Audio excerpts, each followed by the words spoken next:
This is experiment number 27B/6, subject number 3871-22-11.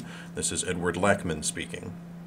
Subject ingested 1 gram of cannabis through means of inhalation approximately 45 seconds ago. Before changes set in, I will draw attention to the healthy red shade of the subject's skin. I will refer to the subject's skin at a later point in the footage for comparison.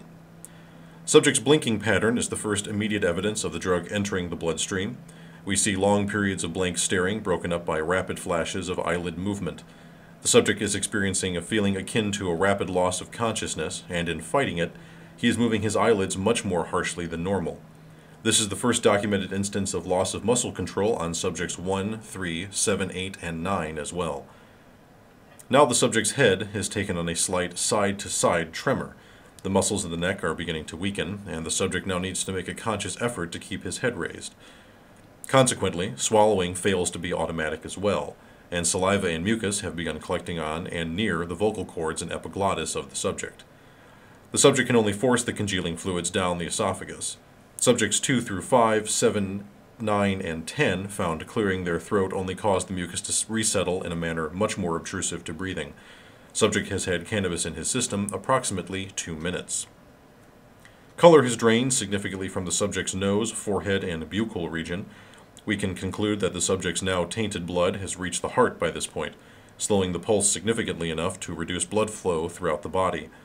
The extremities will become very cold, and in the cases of subjects 2 and 8, will begin to fall numb as they adjust to the significantly lower levels of blood.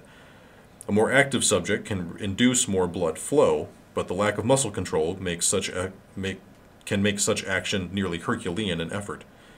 All male subjects reported an inability to achieve or maintain an erection when exposed to pornographic materials only 5 minutes after ingesting the drug.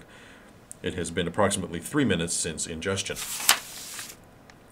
A strong taste has entered the subject's mouth. He begins chewing at nothing and then is forced to swallow an outpour of saliva.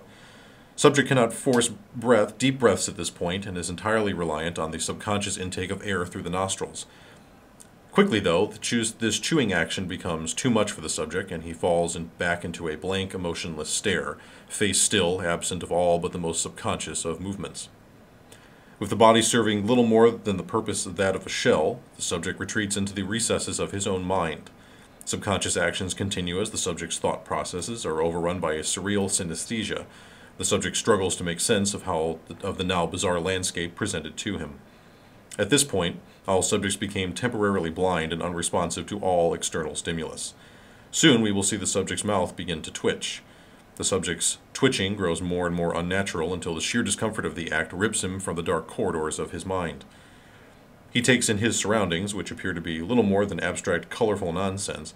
The subject attempts to maintain composure, but laughter erupts from him. Almost immediately, he seizes back up. A period of random and frantic twitching commences, and this twitching continued on subjects 1 through 5 and 9 for up to 10 minutes. All female subjects found themselves unable to remember the entirety of the ordeal upon its completion.